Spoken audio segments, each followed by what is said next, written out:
que estamos meditando durante esse mês. Vamos trazendo as lives sobre os capítulos do livro de João. E hoje vamos falar do capítulo 19 ainda, como na última live. Porém, hoje vamos aprofundar mais na parte que fala da crucificação. Então, que Deus venha abençoar nossas vidas, que a gente possa receber a graça do Senhor, a direção do Senhor, que Ele seja o nosso mestre nessa noite mais uma vez e nos ensinando, nos mostrando o entendimento da Sua palavra. Deus abençoe sua vida, que você possa apresentar nessa noite seu coração a Deus, que você venha apresentar suas causas também ao Senhor e que você venha também apresentar sua oração. Vamos orar juntos agora e apresentar o Senhor nossas vidas. Senhor, te agradecemos por mais uma live, por esse início, Senhor, em que estamos aqui para orar, para buscar o Senhor, enquanto se pode achar, porque o Senhor está com as mãos estendidas para nós, o ouvido inclinado. E eu creio, Senhor, que nessa noite o Senhor vai ouvir a nossa oração, nosso clamor, e abençoar a todos que estão conosco, Pai, nessa live, e que vão ouvir ainda, que vão entrar, e também que ouvirão depois, Senhor. Por isso, Pai, abençoa para que nós possamos ouvir a Tua voz, Senhor. Que não seja somente a nossa voz, que não seja somente nós, mas que o Senhor esteja conosco, falando ao nosso coração, direcionando as nossas vidas. Abençoa as famílias aqui representadas, suas causas, todos, Pai, os seus pedidos que são colocados diante de Ti nessa noite. Assim pedimos e agradecemos, em nome de Jesus. Amém. Vamos começar? Então, pega a sua Bíblia comigo no livro de João, capítulo 19. Versículo 17, e diz assim: Levando ele às costas a sua cruz, saiu para o lugar chamado Calvário, e em hebraico se chama Gólgota, onde crucificaram, e com ele outros dois, um de cada lado, e Jesus no meio. Para começar, vamos falar desses dois versículos aqui, e depois nós vamos continuar lendo até o final desse capítulo, que vai até o versículo 42, mas nós vamos começar aqui do 17, pois na live passada, se você não acompanhou a live passada, ela está aqui no canal gravada, tá? Está na aba de vídeos e também na aba de ao vivo. Então você pode ir lá e ver, porque nós falamos no capítulo 19 até o versículo 16. E a partir de hoje, ou nessa live, nós vamos falar a partir do versículo 17, que fala da crucificação. Então aqui nós vemos que Jesus, depois de ter sido ali julgado de uma forma injusta, não só pelo fato dele não ter cometido o erro pelo qual ele foi acusado, na verdade, ele jamais cometeu erro algum, nem o menor possível, né? Por isso ele é o Senhor, por isso ele nos substituiu na cruz, porque ele não cometeu nenhum erro, mas muito menos ainda os erros que o acusaram de estar ali se rebelando contra Roma, de estar se fazendo um rei que iria confrontar o Império Romano. Por isso que os judeus usaram isso para que Pilatos pudesse ficar pressionado e assim ordenar a crucificação de Jesus. Então, logicamente que Jesus não fez nada disso e injustamente foi julgado, não só por isso, mas também pelo fato de Jesus ter sido julgado de uma forma totalmente errada no sentido do processo também. O processo foi todo errado, né? O seu julgamento foi à noite, coisa que não poderia acontecer. A forma que foi feito o seu julgamento, enfim. E ele, dessa forma, foi levado, a partir aqui do versículo 17, para o Calvário, para um monte chamado Gólgota, né? Onde estava ali, de costume, por hábito, eles faziam ali a crucificação de bandidos, dos piores, né? Para que servisse de exemplo para os outros. Então, a morte de cruz era justamente isso, era uma morte exemplar, onde as pessoas ficavam ali expostas, né, a não somente ao sofrimento da morte, mas também à vergonha, para que pudesse assim os outros passarem e verem. Então muita gente passava por aquele lugar. E Jesus foi crucificado, diz o versículo 18, perdão, e com ele dois ladrões, um de cada lado. Então aqui a gente lembra que esses dois ladrões, um deles, na verdade, no final nós vamos ver que um deles foi salvo pelo Senhor, creu no Senhor Jesus, e a Bíblia diz que Jesus falou para ele: Hoje mesmo estarás comigo no paraíso. Isso mostra a graça de Deus, a misericórdia do Senhor. Mas também, sobre esses dois ladrões, é interessante a gente observar, e isso a gente pode ver nos outros evangelhos também, Mateus, a partir do capítulo 27, versículo 31 a 56, Marcos também no capítulo 15, versículo 21 a 41, e Lucas, capítulo 23, versículo 26 a 49. Então, você pode ver na sua Bíblia que todos os evangelhos, 4, eles falam sobre a crucificação e sobre esses dois ladrões. Sendo que os dois, na verdade, zombavam de Jesus logo quando foram crucificados. Então, os dois falavam: se tu és o Cristo, desce da cruz, salva a ti e a nós também.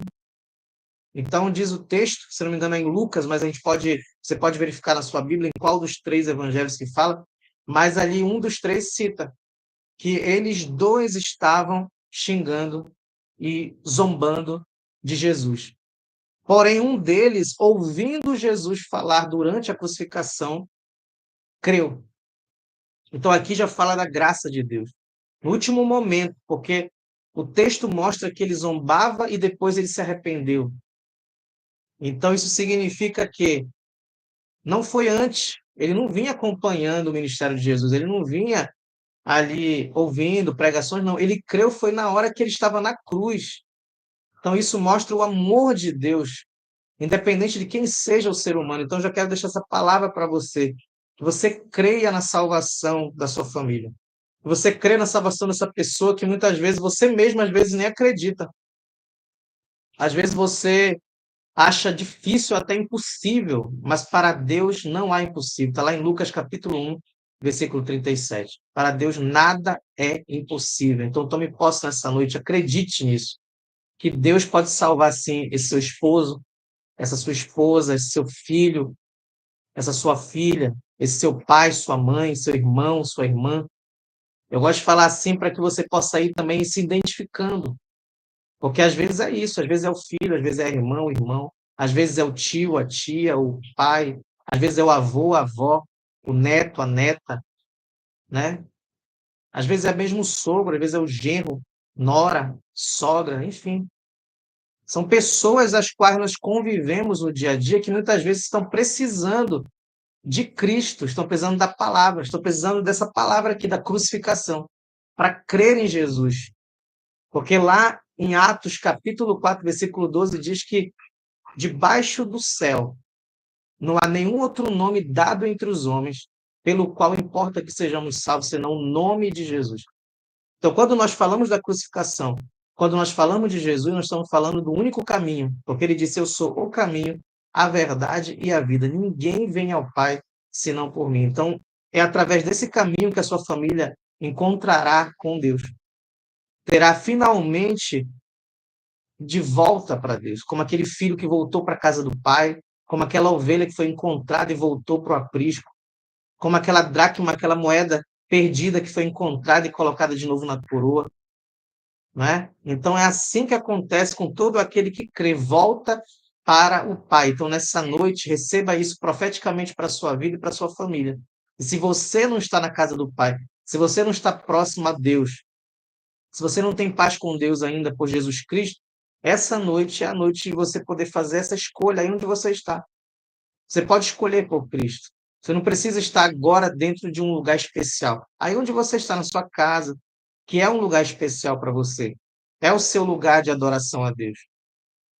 É o seu lar. Então, aí onde você está, ou se você não está em casa, está em outro lugar, mas você pode confessar ao Senhor Jesus como Senhor e Salvador aí agora, nesse momento, não deixar para depois, porque isso é urgente e é a principal decisão da sua vida, da sua história, como foi da minha. Quando há quase 20 anos atrás eu fiz essa escolha. Vai completar agora em outubro desse ano 20 anos que eu decidi seguir a Jesus Cristo. Ele disse: se alguém quiser vir após mim, negue-se a si mesmo, tome sua cruz todos os dias e siga-me. Então essa escolha eu fiz lá, em 2004. E você fez há quanto tempo?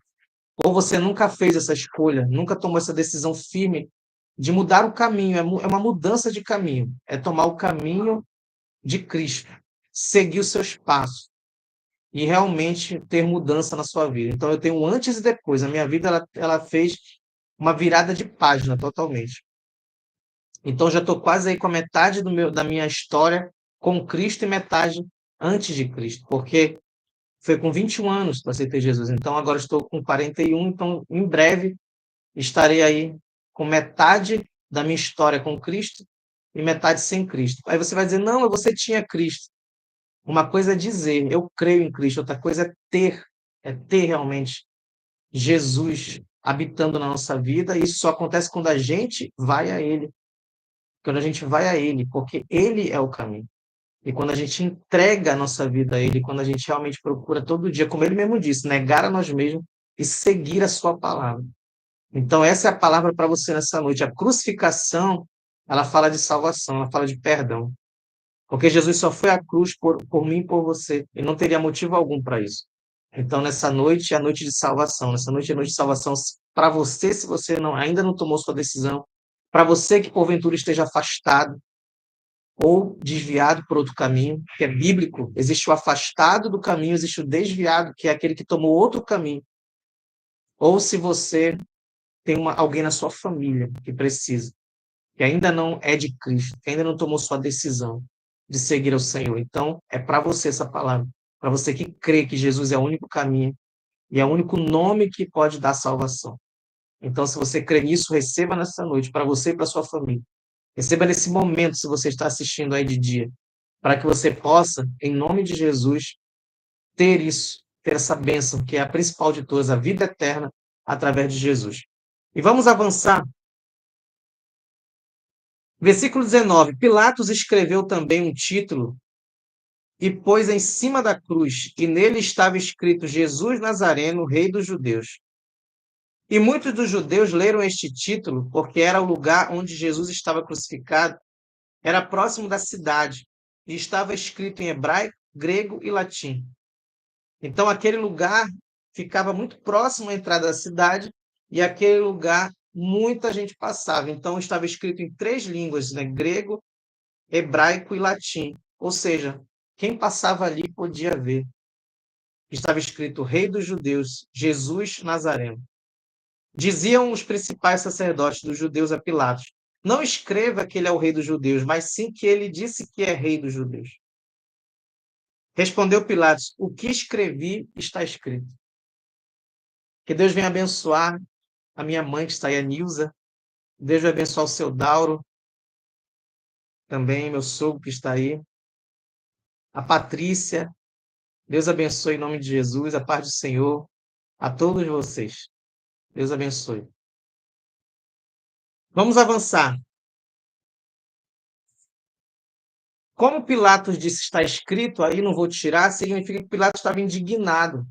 Por quê? Porque ele não queria. E o texto que nós lemos na última live, nas duas últimas lives nós falamos sobre isso, e na última mais ainda, mostra o quanto Pilatos queria soltar Jesus. Tanto que o texto é bem claro que ele dizia, a partir daquele momento, procurava soltá-lo. Né? Então ele queria, de algum jeito, fazer ali com que Jesus fosse solto. E não conseguiu, pela pressão que fizeram sobre ele, né? Então, em outro evangelho também diz que ele lavou as mãos. O que significa lavar as mãos? É como se ele estivesse falando assim, olha, eu não estou fazendo isso, né?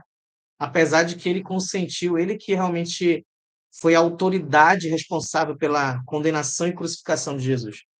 Porém, ele lavou as mãos no sentido de dizer assim, olha, por mim eu não estaria fazendo isso.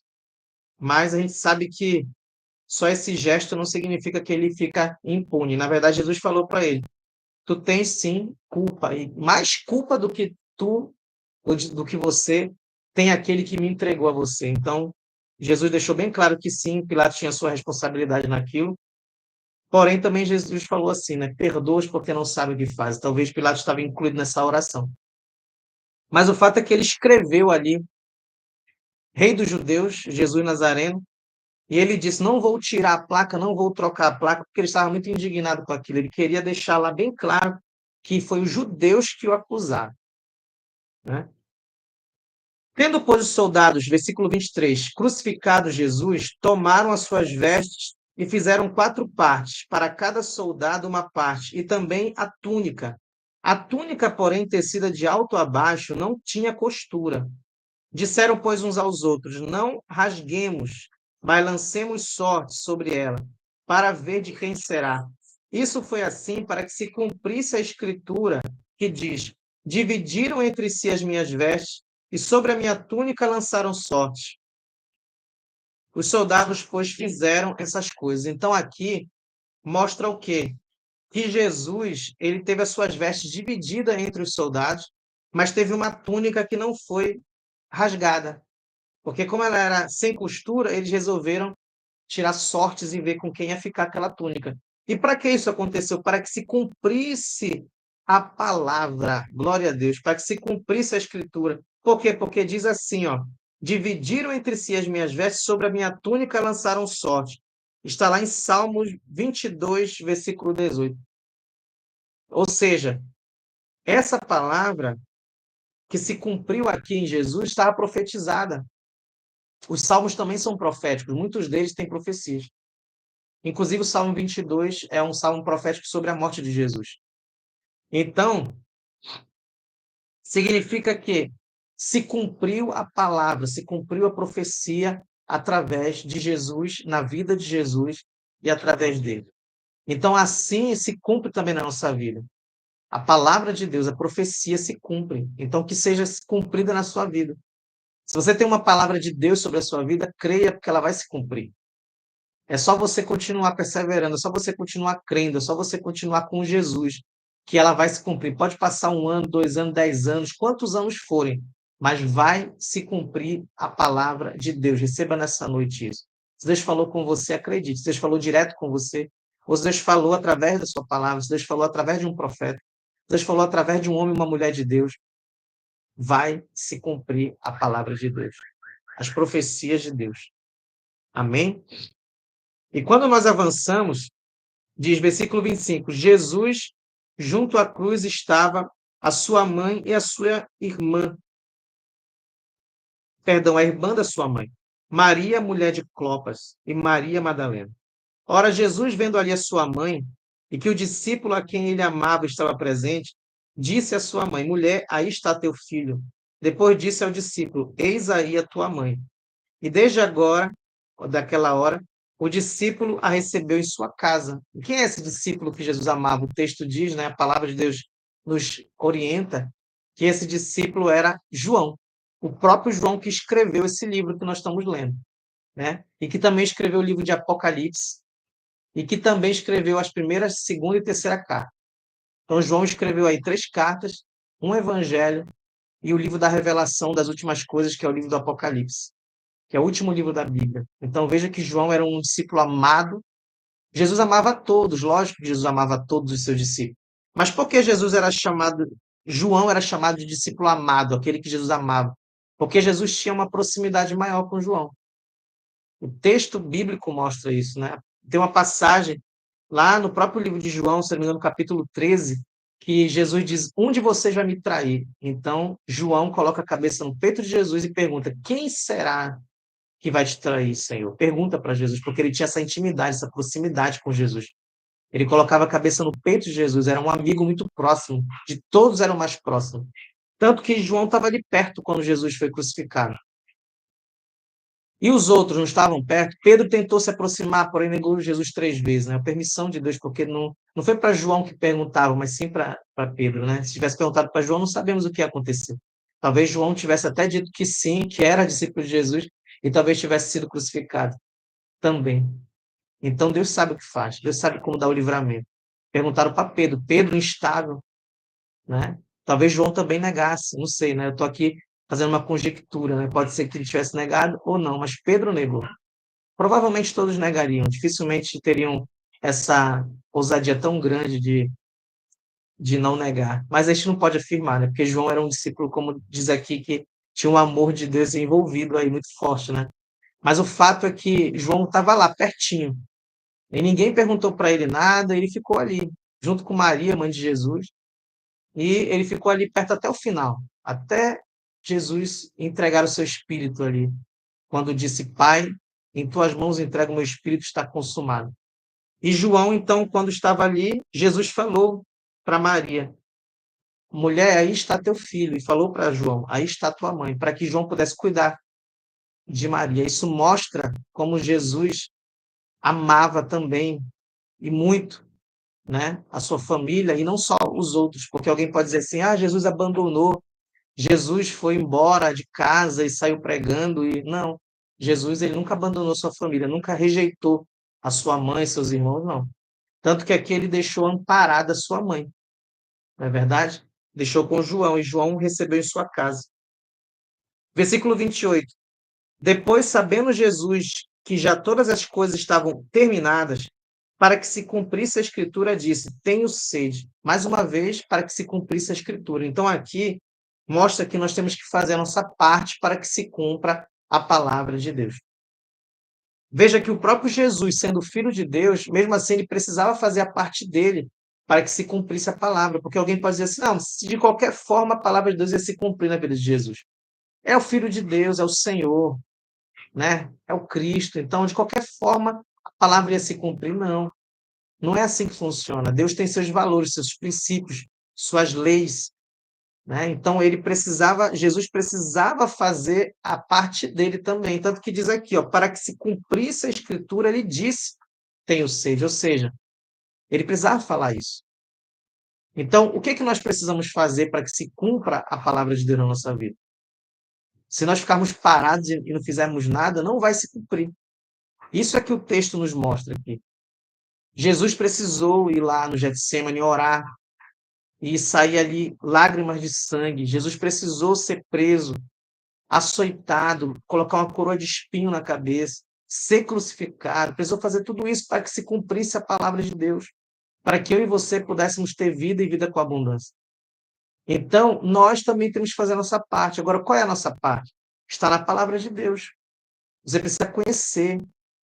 Nós estamos aqui para compartilhar com você a palavra de Deus, mas também você precisa conhecer o que está escrito na palavra. Porque quando você lê a palavra, Deus vai falar com você.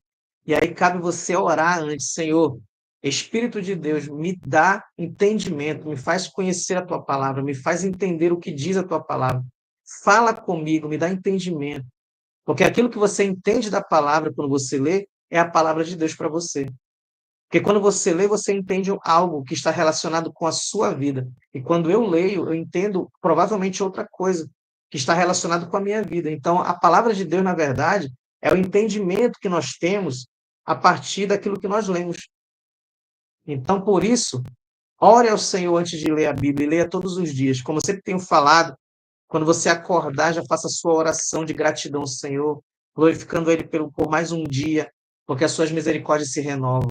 E aí pegue a sua Bíblia e faça a sua leitura também logo de manhã. Porque Jesus falou assim: aquele que quer me seguir tem que fazer três coisas, como eu já disse: negar a si mesmo, tomar a sua cruz todos os dias e seguir os seus passos.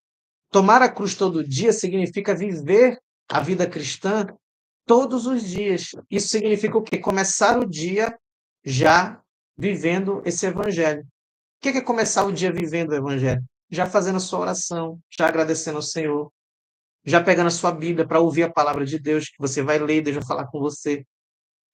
Assim como comemos o pão, tomamos nosso café pela manhã, também temos que comer o pão vivo, que é a palavra de Deus, que ele vai alimentar a nossa alma. E se nós alimentarmos a nossa alma, nós não vamos ter fome para comer qualquer coisa que o mundo oferece, porque a nossa alma ela vai estar saciada pela palavra de Deus, ela vai estar suprida, ela vai estar preenchida, ela vai estar cheia de alegria, cheia de paz, cheia de amor. Ela não vai precisar comer qualquer coisa suja que o mundo oferece para a nossa alma. E aqui eu não estou falando de comida física, mas sim espiritual, assim mental, coisas que alimentam a alma, coisas que vêm para saciar, e são elas diversas, não vou nem citar aqui, mas você pode com certeza saber aquilo que te atrai, e eu também sei aquilo que atrai. O que é isso? Aquilo que nos leva a querer e possivelmente tenta nos afastar de Deus. Coisas erradas, coisas pecaminosas, ou então coisas que nem são erradas, mas que nos tiram o tempo que é de Deus. Porque se nós pegarmos uma coisa que não é errada, vou dar um exemplo aqui, ler um bom livro, por exemplo, mas se a pessoa ela fica o tempo todo fazendo coisas que mesmo que não seja errado, mas ela não lê o livro dos livros, que é a palavra de Deus, ela não ora, ela não fala com Deus, é como se Deus não existisse. É o que acontece com muitas pessoas que estudam e não está nada de errado estudar, porém não priorizam Deus na sua vida. É como se Deus não existisse. Na verdade, alguns até dizem, afirmam que Deus não existe, achando que podem ter esse conhecimento, né? Porque para afirmar que Deus não existe, na verdade, Deus é, né? Na verdade, a Bíblia diz que Deus diz eu sou. Então, na verdade, existir pressupõe que possa não existir, ou pressupõe uma criação. Então, algo que existe foi criado. Na verdade, Deus é. Mas quando vamos falar nesse contexto de existir, tem pessoas que afirmam isso, né? Deus não existe. Porém, ela não é capaz de comprovar isso porque ela não consegue ter o conhecimento de tudo que existe em todo o universo, de tudo que existe e já existiu e vai existir. Ela não consegue ter o conhecimento de todas as coisas, como elas são feitas, como elas foram feitas, como elas surgiram, para poder afirmar e dizer que realmente Deus não existe. Para poder ela falar isso, ela teria que ter vivido todas as épocas, conhecido todos os lugares, conhecido todo o universo, para poder ela afirmar que não existe um Deus. Né? Então, a pessoa que fala isso, logicamente, está totalmente equivocada e sem conhecimento da verdade, né? E sem enxergar a verdade, que, na verdade, quando a gente adora esse Deus que é, né, o do Senhor que é, que era e que há de ser, que há de vir, porque ele é o mesmo ontem, hoje, eternamente, diz a palavra. Então, o Senhor, ele nos dá o entendimento que quando a gente acorda e a gente já faz isso, a gente já ora, a gente já busca o Senhor, a gente já exalta o Senhor, a gente começa o nosso dia fazendo aquilo que Jesus falou, que é o quê? Negue-se a si mesmo, tome a sua cruz todo dia e aí siga a orientação, siga a palavra, siga a direção que ele está dando. Amém? Vamos avançar. Diz o texto, 28, versículo 28. Depois, sabendo Jesus que já todas as coisas estavam terminadas, disse para que se cumprisse a escritura, tenho sede, nós lemos. Estava, pois, ali um vaso cheio de vinagre, encheram de vinagre uma esponja e, pondo-na no ensopo, chegaram à sua boca. E quando Jesus tomou o vinagre, disse, está consumado. E, inclinando a cabeça, entregou o seu espírito. Em outros evangelhos, a gente vê que Jesus, na verdade, não tomou, não bebeu, mas ele tocou em seus lábios aquilo. Porque eles costumavam dar para beber aquele vinagre como se fosse um entorpecente, né? Porque as pessoas sentiam, logicamente, muita dor quando estavam ali naquela situação, então eles davam esse vinagre para pessoas beberem. Porém, Jesus não bebeu, diz a palavra. Em outro evangelho afirma que ele não bebeu. Aqui diz que ele tomou no sentido de tomar, como assim como na ceia, que Jesus fala, tomai e beber. Né? Então, na verdade, são dois passos, tomar e beber. Não é tomar no sentido de beber, não. Não é nessa mesma linguagem, tá? É tomar no sentido de tocou nele o vinagre, mas ele não chegou a beber. Isso nós podemos entender pelo contexto. Então, a Bíblia ela tem que ser vista assim, pelo contexto. Né? Precisamos conhecer os outros livros e tudo aquilo que a Bíblia afirma para poder a gente entender, e não apenas pegar isoladamente um versículo, tá? Porque se pegar esse versículo isolado, a pessoa vai dizer que Jesus bebeu vinagre. E, na verdade, pelo contexto dos outros livros, a gente tem certeza que ele não chegou a beber. Tá? Então, é importante essa questão do contexto. Né? Para você que está estudando a Bíblia, é muito importante estudar. Só ler a Bíblia é um bom começo, mas o verdadeiro, a verdadeira intenção e o mandamento de Deus é que a gente estude, que a gente medite na Bíblia, porque é um livro para ser estudado, é um livro profundo. Ele tem coisas superficiais, sim.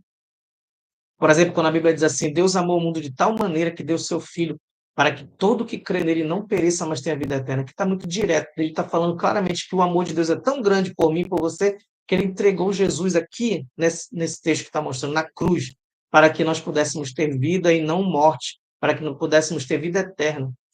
Então, esse texto é bem claro. Então, a Bíblia tem coisas muito claras, muito diretas, mas ela também tem coisas muito profundas. Então, é necessário a gente avançar, crescer espiritualmente, estudando a palavra. E quando a gente estuda, a gente precisa considerar o contexto todo da Bíblia. E por isso conhecer e ler bastante para poder comparar os versículos, conhecer de verdade o que a gente está falando e lendo, ensinando. Para chegar ao ponto da gente poder afirmar algo baseado na palavra de Deus, e não pegando apenas um versículo isolado, como muitos fazem, pegam versículos isolados e aí formam doutrinas vazias. Por quê? Porque aquele versículo pode ser interpretado de uma outra forma. E, na verdade, se você conhecer toda a Bíblia, você vai ter o respaldo para saber se aquele versículo diz realmente aquilo que a pessoa está falando. Vamos avançar. Versículo 31. Os judeus, pois, para que no sábado não ficassem os corpos na cruz, visto como era preparação, pois grande era o dia do sábado, rogaram a Pilatos que lhes quebrassem as pernas e fossem tirados. Foram, pois, os soldados e, na verdade, quebraram as pernas ao primeiro ladrão e ao outro, como com que com ele fora crucificado, perdão. Mas vindo a Jesus e vendo que já estava morto, não lhe quebraram as pernas. Contudo, um dos soldados lhe furou o lado com uma lança e logo saiu sangue e água. Então aqui mostra o que eles faziam, era costumeiro. Por quê? Porque como ia chegar o sábado às 6 da tarde, então, porque às 6 da tarde de sexta-feira já começa o sabate, que é o sábado. Então, eles precisavam preparar tudo para esse dia que era considerado muito importante, e até hoje muito importante em Israel. Então, eles precisavam tirar os corpos da cruz. E aí, como eles faziam isso? Eles quebravam as pernas dos crucificados ali para que eles pudessem, não conseguissem respirar. Essa era a forma, né, cruel que as pessoas morriam, por asfixia. E aí, os 2 ladrões tiveram suas pernas quebradas. Porém, Jesus não teve, porque estava morto. Já tinha entregado a sua vida. Na verdade, Jesus entregou a sua vida. Toda a Bíblia mostra isso claramente. Jesus poderia ter facilmente saído dessa situação, facilmente. Porque nós lemos e vimos em outras lives isso aqui. Quando chegaram para prender Jesus, não disseram nada, na verdade. Jesus que se antecipou e disse: Quem vocês estão procurando? Aí os soldados disseram: Jesus, o Nazareno. E aí Jesus falou: Sou eu. Quando Jesus falou isso, eles caíram para trás. O texto mostra claramente, ainda diz assim: caíram por terra. Ou seja, aquele momento seria facilmente o momento de Jesus sair dali, como ele fez outras vezes. Então, existem relatos na Bíblia em que foram prender Jesus e Jesus simplesmente saiu pelo meio deles. Em outra ocasião, também caíram para trás os soldados. Em outra ocasião, simplesmente eles iam jogar Jesus lá em Nazaré. Jesus, na sinagoga, afirmou que o Espírito do Senhor está sobre mim, disse o Senhor, né, disse Jesus. E aí eles disseram: ele está blasfemando. Pegaram Jesus e levaram para um monte para o jogar dali e o matar. E a Bíblia diz que Jesus saiu pelo meio deles. Então, não seria difícil Jesus sair, seria fácil. Mas ele não fez isso por mim e por você. É claro, é nítido que Jesus só foi à cruz do Calvário porque ele se entregou. E também é nítido que ele morreu na cruz ali, entregou sua vida. Não foram os homens, os soldados que o mataram, mas sim ele que se entregou. Quando chegaram para quebrar suas pernas, ele já estava morto. Não foi necessário e nem poderia ser feito isso, porque existia uma profecia também sobre isso. E versículo 35 diz: E aquele que o viu testificou. Quem é esse? O próprio João. E o seu testemunho é verdadeiro, e sabe que é verdade o que diz, para que também vós creiais. Porque isso aconteceu para que se cumprisse a escritura que diz: nenhum dos seus ossos será quebrado.